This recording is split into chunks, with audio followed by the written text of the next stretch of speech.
So I went from years of chronic back pain, which at one point made me lose control of my foot, to deadlifting close to 500 pounds completely pain-free. And in this video, I want to share first how miserable I was during that period of time, how some traditional approaches to rehab initially just didn't work for me until I found the right people. What worked, what didn't work, and how I got to where I am today. So if you're someone who's in pain or, chronic pain, who loves training and feels limited by training, hopefully, by the end of this video, you'll see that there's a different approach to getting you back to training pain-free. Initially, I took the traditional rehab approach. I went to some clinics and, I was told, stop training hard, stop training heavy. At one point I even saw someone, he told me just like, I don't know, what your issue is. Like there was like literally no solution. It's just like, you shouldn't be deadlifting and shouldn't be training heavy anymore. And obviously that bummed me out, and I felt crushed and very limited in what I was able to do. And it kind of felt like the spiral that I wasn't going to get out of, because I started to have pain after I deadlifted, and I thought it was just like normal pain. I was like, oh, this is like normal. I'm training hard. It's supposed to hurt kind of thing. But then the hurt started lasting longer and then longer and then longer until obviously it didn't go away. And that's when things got scary. There was one point where I was bench pressing and I just felt something go completely wrong. I had some nerve pain down my foot. It was actually more of like this tingly feeling and numbness, and it was scary. And I remember I went to my girlfriend and I was like, something bad happened. Like this is not good. I remember going home that day on the couch, just freaking out. I was like, I don't know how long this is gonna last for. I woke up the next day, it was still there. Wasn't going away. And I thought that this was just gonna kind of be it. And that pain just like persisted for a longest period of time. It didn't help that during that time, I was in school for kinesiology and I just had a lot of stress. So stress amplifies how our pain feels and our sensitivity to pain. So that obviously made things worse. And being in pain for a long period of time made the stress worse too. So it's kind of like this negative spiral. And it just felt like this kind of never-ending loop. I literally thought I would not get better. I would just be doing dishes, and I couldn't stand for like more than 5 minutes. So it's like I went from training hard to like not even be able to do dishes for like 5 minutes. And I was like, this is it. This isn't going to get better. And it sucked because I would still go to the gym. I would see kind of everyone training hard, and like I'm there, doing my like drills that it just felt boring and were frustrating to do. But I knew that there was a process to it and that it would get me where I wanted to get eventually. But there was still kind of like that fear deep down that this wouldn't get better. At one point I just hit this breaking point. I felt like there were a lot of breaking points, but there was this one moment that was a just huge breaking point. I don't remember where I was when, I just know it happened, where I was just like this, I can't just like tiptoe around this anymore. I can't be afraid of training, because it was always that fear. Every time I'd go to the gym, I was always a fear like, this is a day where, things go really wrong again. I just said to myself, like, I'm just going to build this thing properly and train hard. And train hard and do the right progressions, build the right foundation, and keep pushing things in the right direction. And I met the right people during that time, some excellent physios that, taught me a different way to approach training and rehab, and ultimately helped me get where I am today. But also having that mindset, and the mindset is key. I believe it was key, at least, that, things can get better. And you just have to keep kind of chipping away at it and being positive and keep showing up, essentially. So what I did was, I started training hard, without fear. And I just started using smart variations for my body, loading things the right way. So, not pushing things, not going too hard, too fast, too early, and just using variations for my body that were right for me at that time. So some unilateral stuff, some alternating stuff. Even some breathing drills that were helpful for me prior to lifting heavy. These were all helpful to get me to where I wanted to get today, which is, deadlifting. I'm in the middle of a deadlift session right now. It's about having the right variations for your body, the right progressions, and actually having some structure to getting you where you need to go. You can't just wing it. I mean, you can, but it's not going to get you very far. So you have to have the right structure.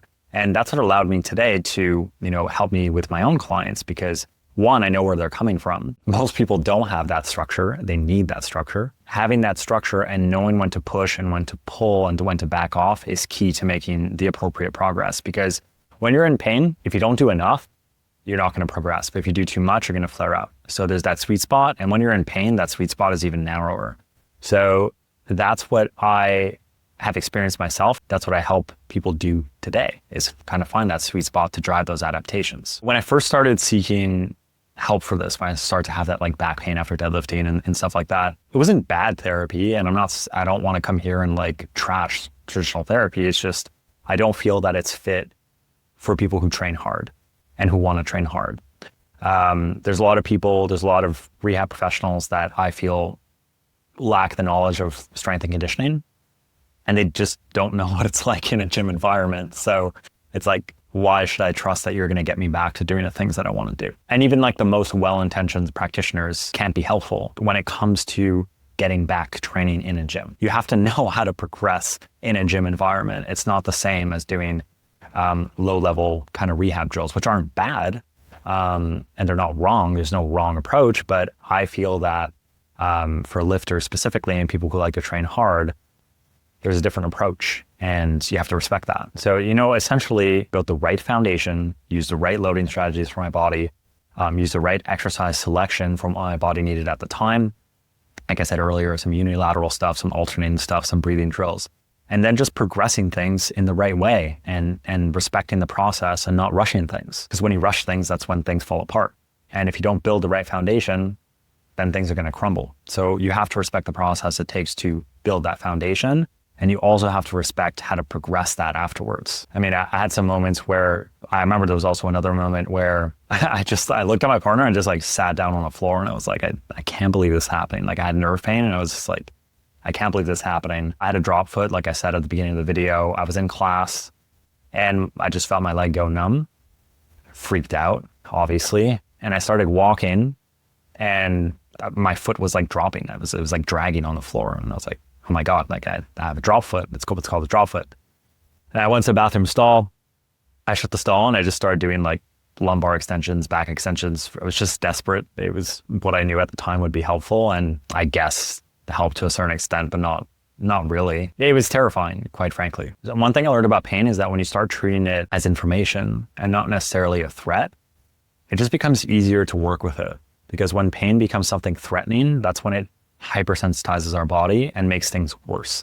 So if we could kind of approach pain with like, pain is information, it just becomes a little bit more workable and approachable, in my opinion. Another thing that's super important to do is to notice what triggers your pain, and not just a specific movement. This could be stress levels, sleep, even nutrition sometimes as well too. It's important to take into account all these variables that are going to influence your pain, not just, my shoulder hurts, right? Like there's so many other variables. Pain is multifactorial. So you have to approach it in that way. You have to really take a bird's eye view and look at all the variables that could be driving someone's pain essentially. And it's wild to think today, like where I was at during that time and where I'm at now, because it feels like two completely different people.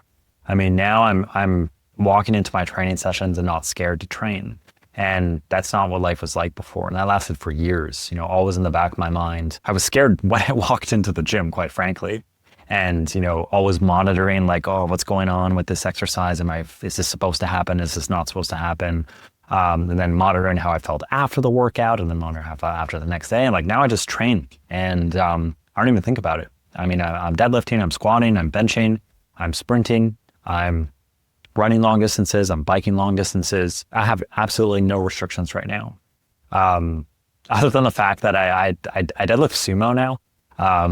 I was deadlifting conventional before, and sumo just feels more comfortable now. That's completely out of the, I'm going on a different tangent now. But anyways, I'm deadlifting. It's great. And, I want other people to experience exactly what I did. And because I know what it's like to feel stuck like that, and it's not a fun feeling. It is possible.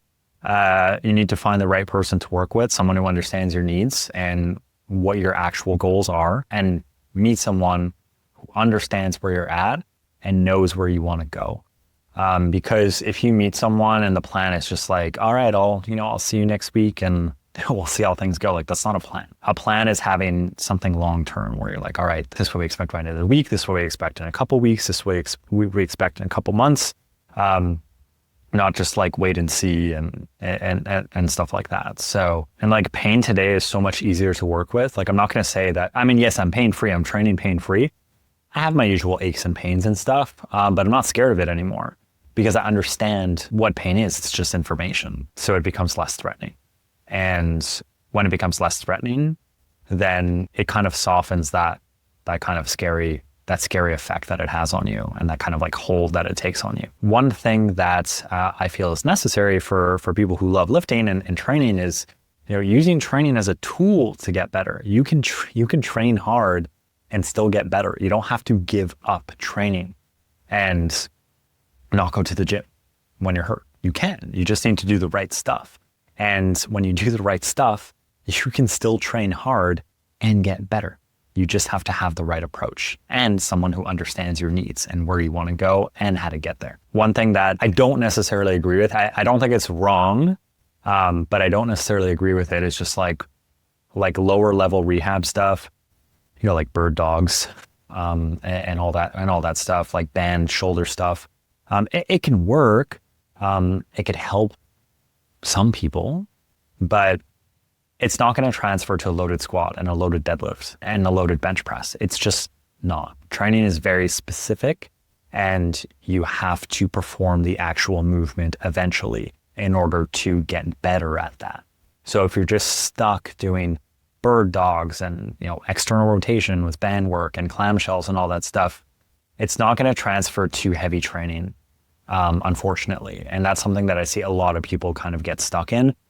And some people wonder why they don't get better when they want to train hard and get back to lifting hard and get back to lifting heavy. And another thing that I feel traditional rehab doesn't necessarily approach always the right way is that pain can be influenced from somewhere other than where it hurts. So, when you walk into a clinic and it's like, I have back pain, some clinics will just specifically focus on the back, when in fact, this could be coming from your ankle or your hip or your spine, or you have to zoom out and look at all the components that could be driving your pain. So for me, for example, I had a lot of restrictions in my hip and just a lot of restrictions in my rib cage as well too, that quite frankly, I wouldn't be surprised were driving the pressure towards my back. So if we just focused on the back, we would have never addressed the root problem. So always address the root, because if not, you're just going to be chasing symptoms all the time, which is what I see a lot, unfortunately. Use strength training as a tool. In fact, you can enhance your mobility through strength training and the way that you move through strength training, more so, in my opinion, than static stretching, for example, or doing lower level stuff. So you can build fitness and move better. So why would you not do that? And at the end of the day, your body has to be prepared for what it's asking you to do. So if you want to get back to heavy lifting and you are not prepared for it, you're going to be in big trouble.